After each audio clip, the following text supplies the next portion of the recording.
Yes. Assalamualaikum warahmatullahi wabarakatuh. Bismillahirrahmanirrahim. Alhamdulillahirabbil alamin. Wa afdhalus sholati wa atamut taslim ala sayyidina Muhammadin wa ala alihi wa sahbihi ajmain, amma ba'd. Fa insyaallah hari ini kita akan melanjutkan daras kitab Isaguji. Sebelumnya mungkin kalau yang baru ikut join ya, bahwasanya daras ini memang diperuntukkan untuk umum, sebenarnya untuk almet, tapi kalau ada yang ngajak teman silahkan. Tapi karena ada beberapa yang baru masuk, jadi nanti bisa didengerin di YouTube-nya Halki gitu ya. Masih proses upload, dikit-dikit soalnya gak kuat. HP-nya meledak nanti kalau langsung. Nah, kalau bisa di-subscribe biar kita bisa live streaming. Oke. Nah, hari ini kita akan membahas tentang al-qaulu asy-syarih, yang dimana seperti yang kita tahu bahwasanya di dalam bab tasawurat, ya nanti kan dibagi menjadi dua ya, tasawurat dan tasdiqat. Nah, di dalam bab tasawurat itu sendiri ada mabadi dan juga maqasid, gitu kan? Mabadinya kemarin apa? Al-kulliyatu al-khams. Nah, mabadi atau materi ya, bahan utama di dalam tasawurat adalah al-kulliyatul khams. Yaitu apa?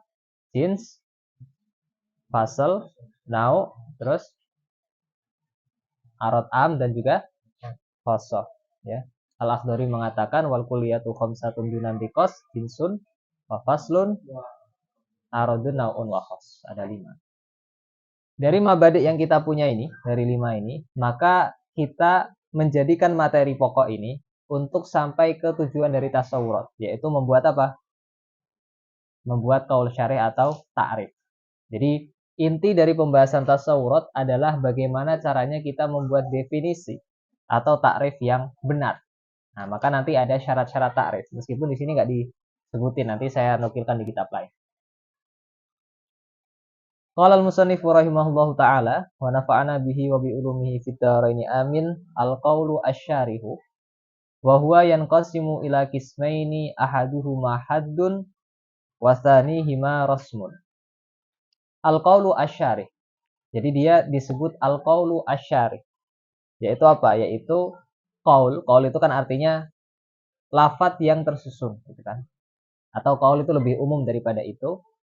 Syarih, kenapa disebut syarih? Karena dia menjelaskan, mensyarah itu kan. Syarah itu kan artinya menjelaskan. Menjelaskan mahiyah sesuatu atau hakikat sesuatu. Makanya ketika saya mengatakan al-insan, apa ta'rifnya? Apa qaul syarihnya? Nah, berarti fungsi dari qaul syarih ini untuk menjelaskan hakikatnya manusia itu sendiri apa? Namanya qaul syarih. Ya. Atau nama lainnya qaul syarih kan. Nama lainnya ta'rif atau mu'arif. Jadi bisa kita katakan mu'arif, ta'rif atau qaul syarih sama aja. Apa definisi dari ta'rif? Apa definisinya? Definisi itu apa? Ada yang tahu? At-ta'rif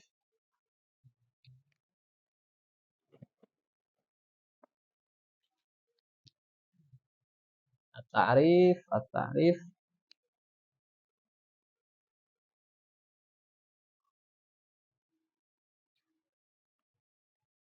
ma yaqtadi tasawwuruhu tasawwura al-mu'arraf au imtiyazuhu an ghairihi. Apa itu ta'rif, mu'arif atau qaul syarih? Yaitu sesuatu yang yaktadi, mengharuskan, meniscayakan. Apa? Tasawwuruhu, mentasawurkan ma. Dia mengharuskan apa? Meniscayakan apa? Tasawwura al-mu'arraf. Ma yaktadi tasawwuruhu, tasawwura al-mu'arraf au imtiyazahu. Kalau mu'arraf berarti sesuatu yang didefinisikan. Ya, kalau mu'arif yang mendefinisikan, mu'arraf sesuatu yang didefinisikan. Mu'arraf. atau imtiazahu an ghairihi, atau ketika kita mentasawurkan ta'rif maka menjadi imtiaz, menjadi berbeda. Artinya kita dapat membedakan. Nah, maksud daripada ya mayak tadi tasawuruhu tasawurul mu'arraf ini adalah yadullu ala haqiqatihi. Haqiqatihi. Jadi kalau ada definisi yang dia memberikan definisi secara hakikatnya, misal saya katakan al-insanu hayawanun natik. Nah, maka itu disebut ta'rif dengan bilhad. Ini disebut ta'rif bilhad. Tapi kalau saya memberikan definisi tidak sesuai dengan hakikatnya, hanya saja ketika saya memberikan definisi, antum dapat membedakan antara mu'arraf dengan yang lainnya, imtiazahu an ghairihi, maka dia disebut ta'rif bil rasul. Ya, contoh saya mengatakan saya punya rumah. Rumah saya seperti apa gitu kan. Nah, saya bilang rumah saya itu lebarnya sekian meter kali sekian meter. Tingginya sekian meter, catnya warnanya putih, misal, gentengnya merah, terus saya sebutin secara rinci. Maka itu saya artinya menyebutkan hakikat rumah saya. Tapi kalau saya bilang rumah antum tuh yang mana? Rumah saya itu yang depan masjid, misal kayak gitu kan.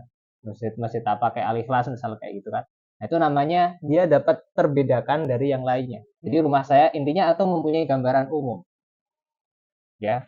Atau misal seblak. Seblak itu apa misalnya? Misal orang Thailand nggak tahu apa itu seblak. Terus akhirnya saya mengatakan seblak itu ya makanan gitu kan. Makanan dari apa tuh? Kerupuk udang gitu ya.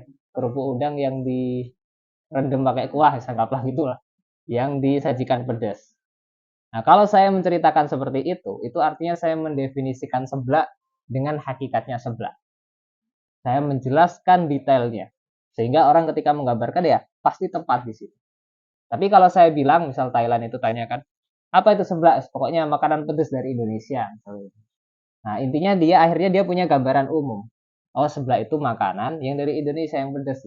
Intinya dia punya gambaran umum. Tapi apakah dia tahu detail atau hakikatnya? Enggak. Hanya saja dia bisa imtiaz, dia bisa membedakan antara seblak dengan makanan yang lain. Oh, seblak itu bukan minuman gitu kan. Dia itu makanan dan seterusnya. Nah, itu bedanya had sama rosem. Maka kalau ditanya antara had sama rosem kekuatannya kuat mana? Kuat had. Tetapi sekali lagi setiap makom yaitu ada likul lima komin makolisnya seperti itu. Setiap tempat, setiap kondisi yaitu ada tempatnya masing-masing. Makanya istilah balaghah itu kan apa? Apa? Balaghah itu apa definisinya? Ala muqtadul hal apa?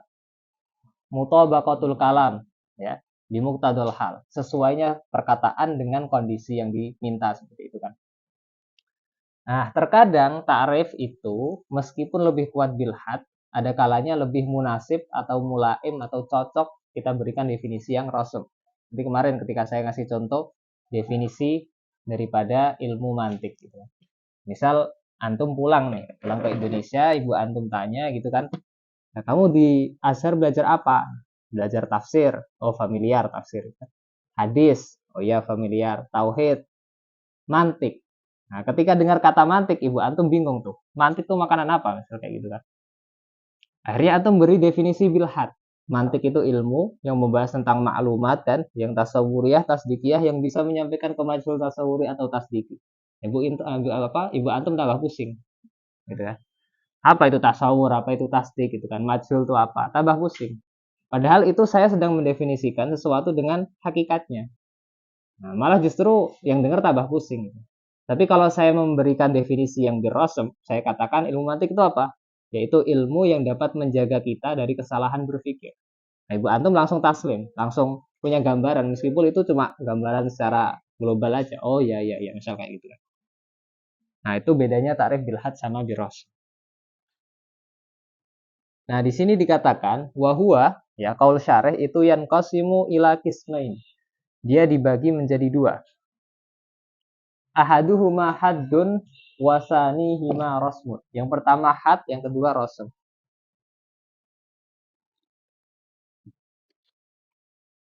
Tarif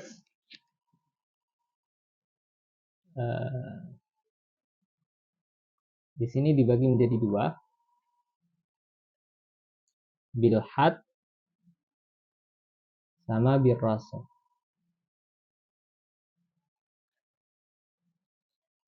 Nah, masing-masing dari keduanya dibagi lagi menjadi tam sama nakis.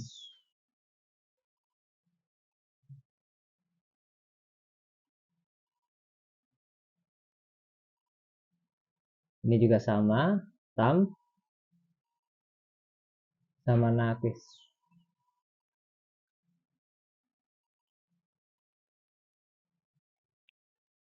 Apa bedanya 4 definisi ini? Ada ta'rif bil had yang tam, had, nakis, rosum tam, rosum nakis. Nah, bedanya kalau tam dia itu tersusun dari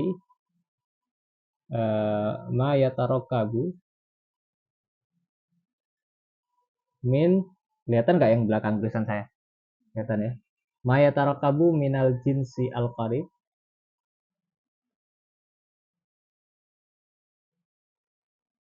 wal fasl.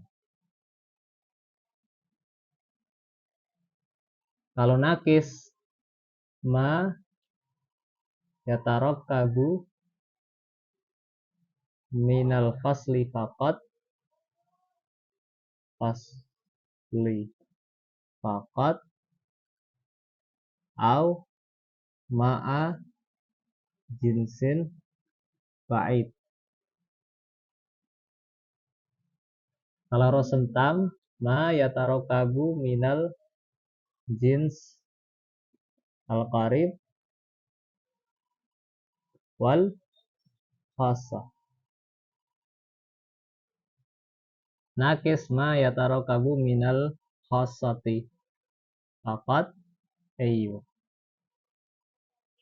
Khasati faqat au ma'a jinsin ba'id. Dah. Tarif ada dua, bilhat sama birrosum. Kalau antum perhatikan, ciri khas daripada had sama rosum itu terletak di penggunaan fasal sama khosoh. Kalau ta'rif itu pakai fasal, maka disebut had. Kalau ta'rif itu pakai khosoh, maka disebut rosum. Jadi itu yang membedakan antara had sama rosum. Jadi ta'rif bil had ya ta'rif yang menggunakan fasal, ta'rif bil rosum ta'rif menggunakan khosoh. Nah, baru ketika kita katakan dia tam atau nakis, dia sempurna atau kurang, nah itu baru kita nambahin materi yang lain. Yang pertama, yang tam ini ya, ma yatarokabu minal jinsil qarib wal fasal. Definisi yang tersusun dari jins yang qarib dan juga fasal. Nah, kemarin yang masalah secara furfudis masih ingat ya. Paling atas itu apa? Jauhar, di bawah jauhar. Di bawah jauhar jisim sama jauhar fard ya. Di bawah jisim ada dua lagi apa tuh? Ya, jisim nami sama jamid. Di bawah jisim di bawah jisim nami, sorry. Di bawah nami ada hayawan sama nabat. Di bawah hayawan ada insan, ada asad, ada faros dan seterusnya. Yang dimana insan, faros, asad itu disebut apa? Disebut apa? Disebut nau. Atasnya disebut jins korib. Atasnya lagi disebut jins mutawasid atau ausat. Tapi kalau di dalam sini, di dalam penggunaan ta'rif, itu dia nggak dibagi menjadi 3, tapi langsung 2. Kalau nggak korib ya bait. Korib itu apa? Berarti korib itu yang di atasnya pas. Kalau kita ngomongin insan, berarti di atasnya pas apa? Hayawan. Di atasnya hayawan itu udah bait semua. Jadi insan, jins koribnya hayawan, di atasnya jismun nami itu udah jins yang bait. Di atasnya lagi jisim itu udah bait juga, apalagi yang jauhar dia juga bait. Nah, berarti ketika saya mendefinisikan bahwasanya agak muat sih di sini. Nanti saya hapus lah. Nanti di kitab ada itu contohnya sebenarnya. Misal saya katakan al-insanu hayawanun natik. Nah, berarti ini disebut apa kemarin? nau, hayawan, jins, qarib, natik disebut fasal. Nah, ini namanya hatam. Dia harus tersusun dari jins qarib dan fasal. Dan urutannya harus kayak gini. Kalau dibalik nggak boleh. Kalau dibalik dia jadi jins nakis. Karena namanya jelasin ya. Namanya jelasin itu dari hal yang umum dulu. Baru yang khusus. Ini namanya hat apa tadi? Hatam. Kalau hat nakis, ya itu yang tam. Kalau nakis, maka saya mendefinisikan al-insanu natik. Saya bilang al-insanu. Apa itu insan? Natik. Atau apa itu insan? Saya ngambil jins yang baik. Apa contohnya? Jismun misal. Saya bilang al-insanu jismun. Natik. Ini namanya hat yang nakis. Nah, insan, nau, natik apa namanya tadi? Fasal, jismun, apa namanya? Jins, bait, natik, fasal. Nah, makanya di sini dikatakan hat yang nakis itu ketika dia tersusun dari fasal doang, ya, fasal doang ini natik, atau dia tersusun ma'a jinsin bait, artinya fasal plus jins bait. Tapi urutannya gini ya, harus yang umum dulu ya. Jismun, natik. Ini juga disebut hat yang nakis. Ini yang tam, ini yang nakis. Sekarang kita ke rosem. Rosem tam dulu. Saya katakan al-insan. Ya, dia kalau tam pakai apa? Jins qarib sama khosoh. Hayawan khosohnya apa? Ya, misal dohik, dia dapat tertawa gitu kan. Ya, tertawa ini kan khosoh yang khusus dimiliki insan. Atau misal qabilun lil ilm, dia menerima ilmu, itu kan khusus bagi insan. Hayawan yang lainnya nggak bisa. Atau soni'atul kitabah, dia bisa menulis, gitu kan. Hewan yang lain nggak bisa. Itu disebut khosoh. Nah, ini nau sama ini jins qarib. Ini apa namanya? Khosoh. Nah, ini namanya definisi apa tadi? Tarif apa? Rosem, rosem tam. Kalau yang nakis, kalau nakis dia tersusun dari khosoh doang atau khosoh plus jins bait. Misal saya katakan al-insanu dohikun doang misalkan. Atau saya kasih yang lain. Qabilun lil ilm.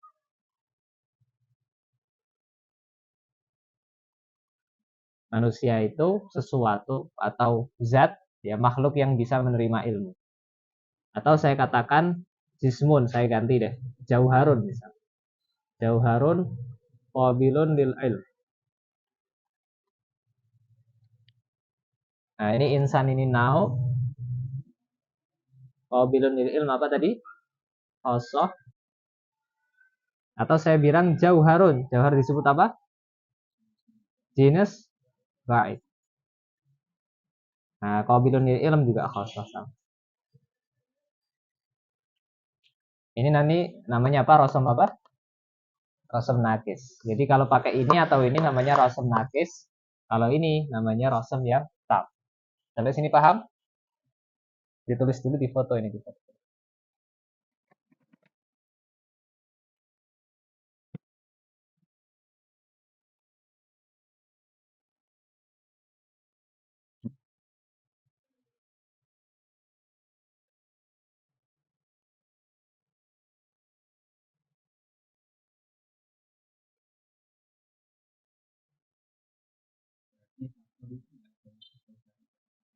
Ada.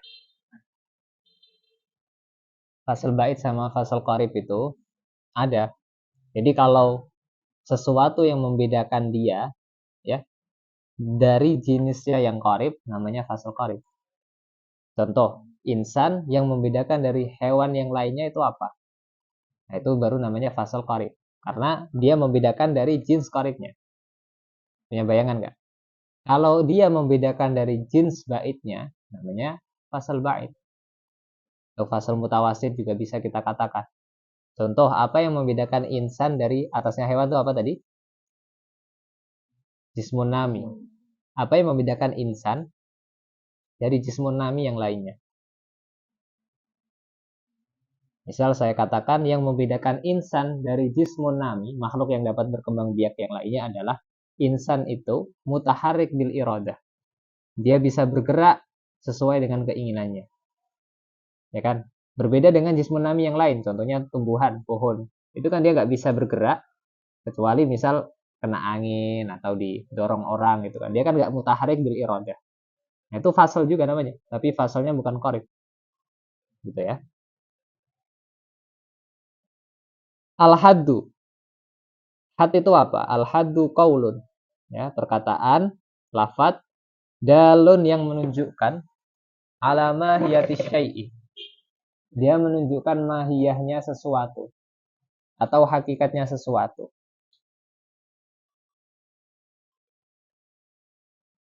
Wa huwa allazi, ya had itu tersusun, allazi yatarakabu yang tersusun an jinsi syai' wa faslihi. Dia tersusun dari jenisnya sesuatu dan juga fasalnya. Al-qariba ini yang dekat semua. Jadi harus jins qarib dan juga fasal yang qarib. Tadi yang ditanyakan sama Mas Umam, gimana kalau pakai fasal yang ba'id misal? Saya bilang, apa itu insan? Hayawan yang mutaharik bil iradah. Boleh gak? Hayawan kan jins yang qarib tuh. Tapi saya pakai fasal yang ba'id. Mutaharik bil iradah. Boleh gak? Gak boleh. Kenapa? Fasalnya terlalu lebar ya, alias dia nggak bisa manik, dia nggak bisa mencegah yang lainnya itu masuk. Kalau saya bilang al-insan hayawan yang mutaharik bil iradah, artinya dia memasukkan asad juga, memasukkan semut juga, memasukkan kambing juga gitu kan. Nah, makanya nggak boleh menggunakan fasal yang ba'id. Kenapa? Percuma. Karena kita udah pakai jins tuh. Jins kan dia lebih aam kan, lebih umum daripada nau kan. Kita udah pakai yang umum, terus pakai yang umum lagi. Jadi kayak muspro istilahnya apa? Muspro tuh sia-sia. Jadi sia-sia, udah dikasih yang lebih umum, dikasih yang umum lagi. Akhirnya dia nggak menjurus ke definisi insan itu, nggak manik istilahnya. Makanya ta'rif bil a'am itu nggak boleh. Ya meskipun ada sebagian yang mengatakan boleh. Tapi ala kulli hal untuk had yang tam itu jelas nggak boleh. Kal hayawan, contoh hayawan an-natik. Contoh perkataan hayawanun natik. Jadi ini definisi hayawan natik gitu kan. Binisbah ilal insan. Kalau kita lagi membicarakan tentang insan. Kalau saya bilang al insan hayawanun natik, maka dia termasuk had. Di sini nggak disebutin nggak disebutin tamnya di awal, tapi dia disebutnya di akhir. Wahwa al hadu atam. Gitu. Jadi kal hayawanin natik binisbah ilal insan wahwa, nah itu baru al hadu atam. Itu disebut had yang tam. Wal hadu an naqisu, had naqis itu apa? Wa huwa allazi yatarakabu an jinsin ba'id wa faslin qarib. Dia tersusun dari jins yang ba'id dan juga faslun qarib. Tadi sekali lagi faslnya harus qarib tetap. Contoh kal jismi an natik. Contoh saya bilang insan itu apa? Jismun natik gitu kan. Binisbah ilal insan. Gitu. Kalau saya mendefinisikan insan. Warosmu atam, rosem tam itu apa? Yaitu wahuwallazi yatarakabu an jinsi syai' al-qarib. Tersusun dari jins qarib. Wa khosatihi. Dan khosohnya. Yang al-lazimah. Khosoh yang lazimah. Kemarin kan khosoh dibagi menjadi dua ya. Lazim sama apa? Mufarid. Ya, lazimah itu artinya dia selalu nempel ke mahiyat tersebut. Kalau mufarid artinya kadang datang, kadang enggak. Misal kayak al-mashi bil fi'l, berjalan, ya kan? Khosoh bukan menganus, itu bukan khosoh itu. Contohnya ad-dhahik, ketawa. Ketawa bil fi'l itu dia mufarid apa lazim? Ketawa bil fi'l itu melakukan, ya mufarid. Nggak mungkin manusia itu selamanya ketawa gitu kan. Masa orang ketawa terus tidur ketawa, berak ketawa, ngapain ketawa, dan jatuh ketawa misalnya gitu. Kan nggak mungkin. Jadi dia itu bil fi'linya mufarid, tidak mulazim. Kalau yang mulazim itu ad-dhahik bil kuwah, potensi untuk ketawa. Kalau potensi untuk ketawa setiap saat kita mempunyai potensi. Ya. Tapi untuk bil fi'linya enggak. Bil fi'linya mah kadang-kadang aja. Al hayawani ad-dhahik fi ta'rifil insan. Misal saya bilang hayawan dohik, ketika saya mentakrifi insan namanya rasam tam. Warasmu an-naqisu. Nah, sekarang rasam nakis. Apa tuh? Wa huwa alladzi yatarakabu anil aradiyat. Dia tersusun dari aradiyat. Ya, aradiyat, aradi itu sendiri kan ada dua sebenarnya. Arad am sama khas. Allati tahtasu jumlatuha. Nah, kalau di sini dibilang tahtasu, berarti dia aradnya bukan arad am, tapi khas alias khas. Tahtasu jumlatuha bihaqiqatin wahidatin. Yang jumlahnya itu, maksudnya secara keseluruhan itu, dia khusus untuk satu hakikat saja. Ya, misal kalau ini kan qabilun lil ilm, itu kan nggak satu kata kan? Qabil sama ilm. Atau misal saya katakan al-mantiku gitu kan. Dua alatun konuniyatun itu kan jenisnya. Ta'simu mura'atuhu az-zihna anil khata'i fil fikr. Jadi dari kata ta'simu mura'atuha az-zihna anil khata'i fil fikr, satu jumlah itu disebut khosoh. Jadi khosoh jangan dipahami cuma satu kata doang, itu enggak. Khosoh bisa lebih dari satu kata, bisa jumlah, ini dikatakan jumlah. Kaqaulina fi ta'rifil insan innahu masyin ala qadamaihi. Manusia itu apa? Manusia itu masyin ala qadamaihi, yaitu hewan yang enggak ada hewan sih di sini, yaitu zat yang berjalan di atas dua kakinya. Aridul atfal. Arid itu apa ya? Lebar, lebar kukunya. Kalau kuku apa namanya? Kuku kuda kan cuma kayak bunder gitu kan, bulat gitu kan. Kalau kuku manusia kan panjang-panjang tuh. Kata kakinya kan tetap kan, kakinya kan melebar. Aridul adfar atau kuku sih, adfar itu lebih tepatnya kuku. Ini semuanya ini masuknya di apa tadi? Arodiyat gitu ya.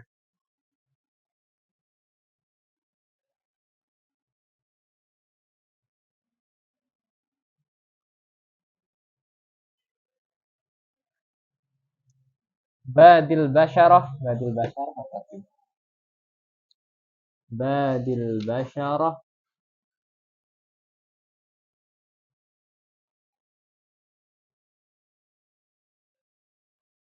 badil basyarah apa sih? Badin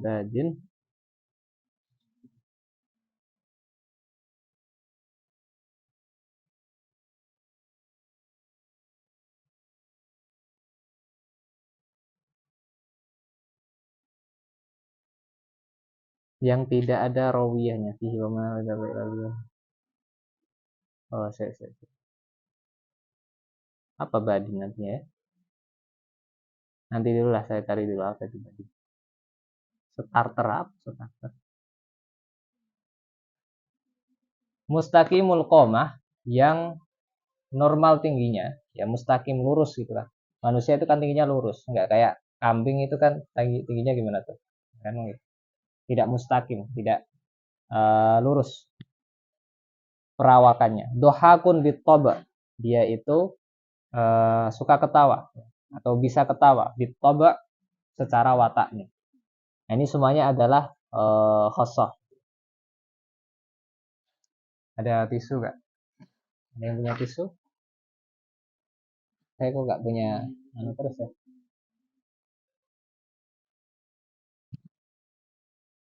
Syukron. Ini udah ya, udah difoto tadi. Nanti ditulis di rumah lah. Sebenarnya itu definisinya udah ada lengkap dan contohnya udah ada di kitab.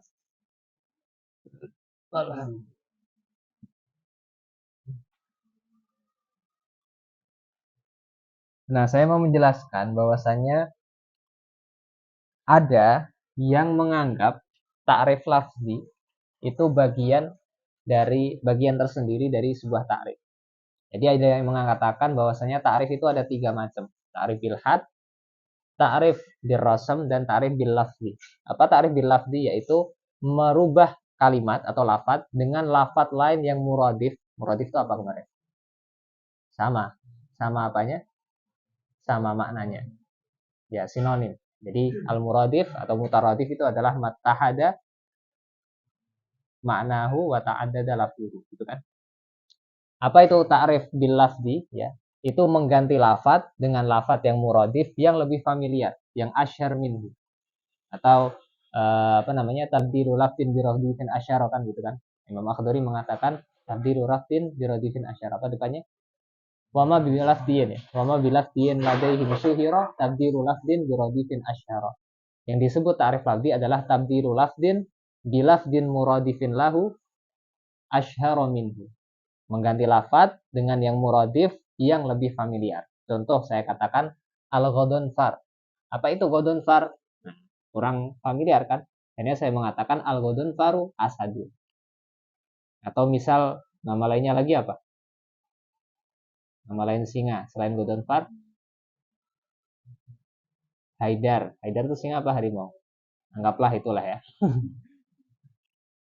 Lais. Imam Lais. Lais itu juga artinya asad juga. Artinya singa. Nah, sebagian menganggap bahwasanya takrif itu dibagi menjadi 3. Bilaf. Ya, ini termasuk pendapatnya Imam Al-Akhdari.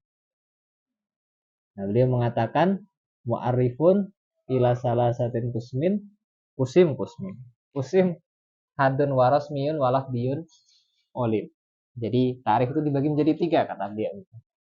Nah, tetapi menurut pendapat yang muhaqqaq ya, yang lebih dikuatkan adalah takrif bil laf atau takrif lafzi itu masuknya ke takrif bil rasm. Saya hapus saja deh.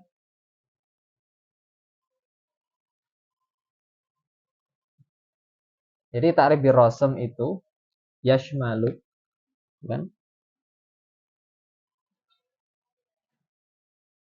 at-ta'rif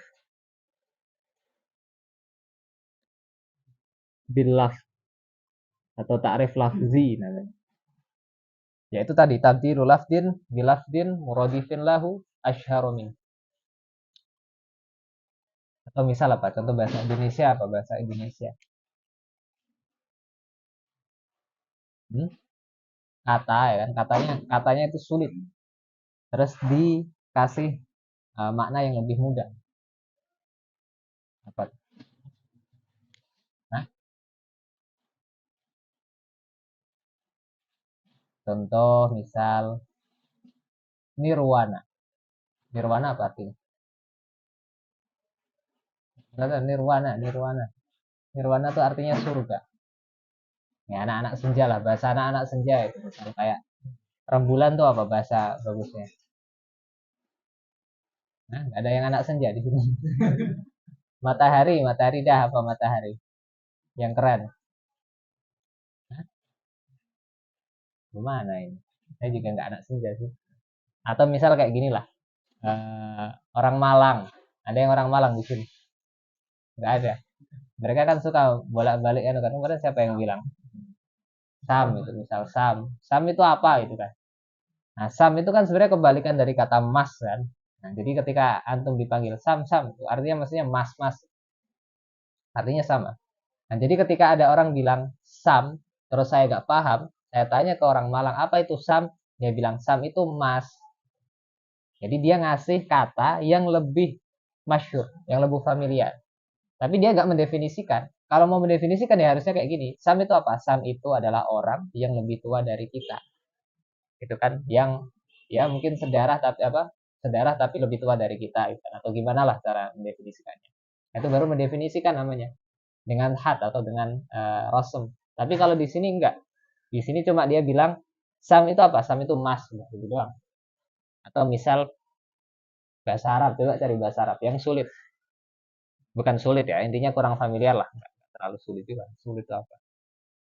Apa contohnya bahasa Arab apa yang kurang familiar terus ditafsiri dengan yang familiar. Apa? Apa itu artinya? Soalatun itu kan isim. Itu kan alam jins, bukan anu ya. Ya bisa juga sih, bisa juga sih. Atau Usama. Ya Usama itu sebenarnya bukan artinya Asad, tapi dia alamunil Asad. Atau misal Batosha. Batosha apa artinya? Hmm? Wa idza batashtum jabbari. Walamma an arada ayyabtisha billadzi gitu ya. Billadzi huwa aduwwul lahuma qala ya Musa aturidu an taqtulani gitu benar. Walamma an arada ya. Qala aturidu qala ya Musa aturidu an taqtulani kama qatalta nafsan bil. Jadi di situ dikatakan falamma an arada ayyabtisha. Ketika Nabi Musa itu ingin menonjok ya, menonjok ya artinya ya, dengan orang yang jadi Nabi Musa itu kan pernah nonjok orang di Mesir itu kan. Habis itu mati orangnya. Ya kan? Jadi beliau tuh one punch man lah, langsung mati. Kita one punch man ya. Sekali tonjok langsung mati. Nah, akhirnya ada orang-orang yang apa istilahnya, yang memusuhi beliau lah. Habis itu karena diejek-ejek, diolok-olok gitu kan. Habis itu Nabi Musa juga sensi lagi gitu kan. Terus dibilang, apakah kamu juga mau memukul saya seperti kamu mati apa? Kamu memukul kemarin orang gitu ya, sampai mati. Qala ya Musa aturidu an taqtulani, apakah kamu ingin membunuh? Sama kotal tanah sambil seperti kamu membunuh orang kemarin itu. Jadi batosya itu artinya apa? Doroba. Jadi itu namanya at-ta'rif bil lafz. Jadi dia mengganti sebuah lafaz dengan lafaz yang lainnya. Nah, kalau pengen tahu ta'rif bil lafzi, tinggal buka kamus. Nah, kamus itu kan Arabi ya, bukan kamus Indonesia kan. Ya meskipun bisa dikatakan kalau ditanya, kemarin ada yang tanya juga. Kalau bahasa Arab diterjemah ke bahasa Indonesia itu ta'rif bil lafzi gak? Menurut saya itu juga ta'rif bil lafzi juga. Dia nggak penting lah. Manatikoh itu nggak penting dengan lafaz. Ya mau dia itu beda bahasa atau enggak, yang penting dia itu tujuannya kan sampai. Mau dirubah pakai bahasa Indonesia kayak atau sama-sama Arab yang lebih familiar kayak terserah. Itu ta'rif bil lafzi. Ada juga ta'rif at-ta'rif bil misal.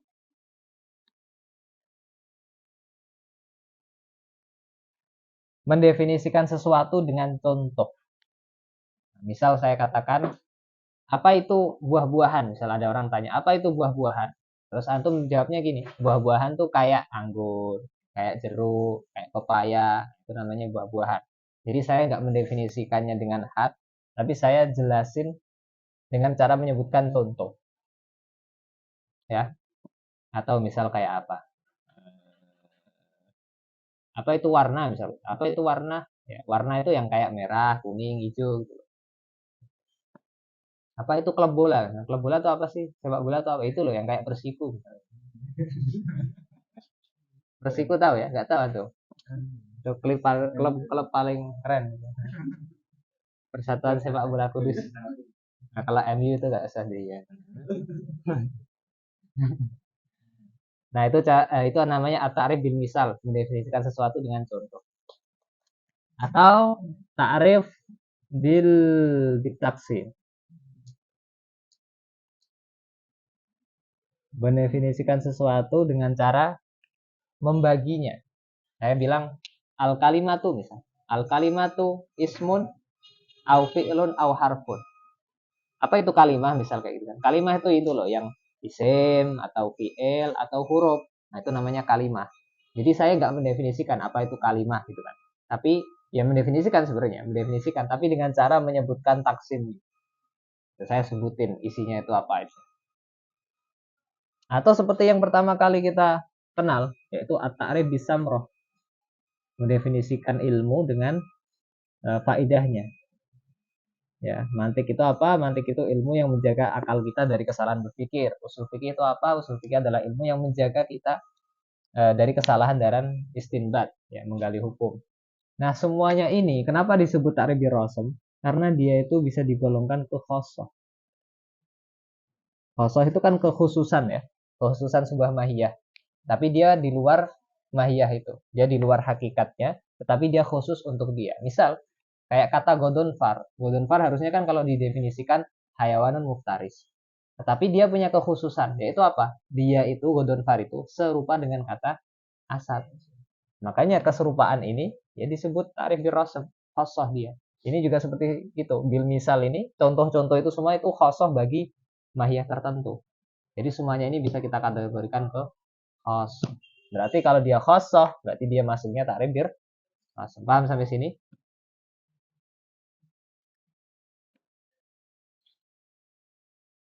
Terakhir, kita akan belajar tentang syarat takrif.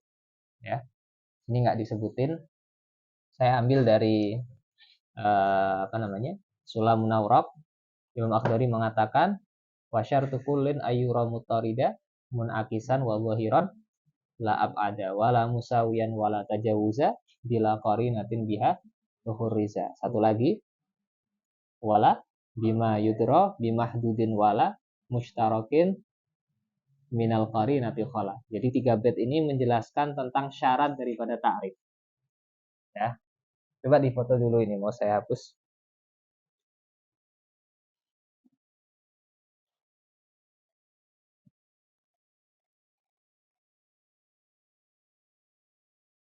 Kalau bisa ada yang ngerekam suara ya, ada yang ngerekam suara.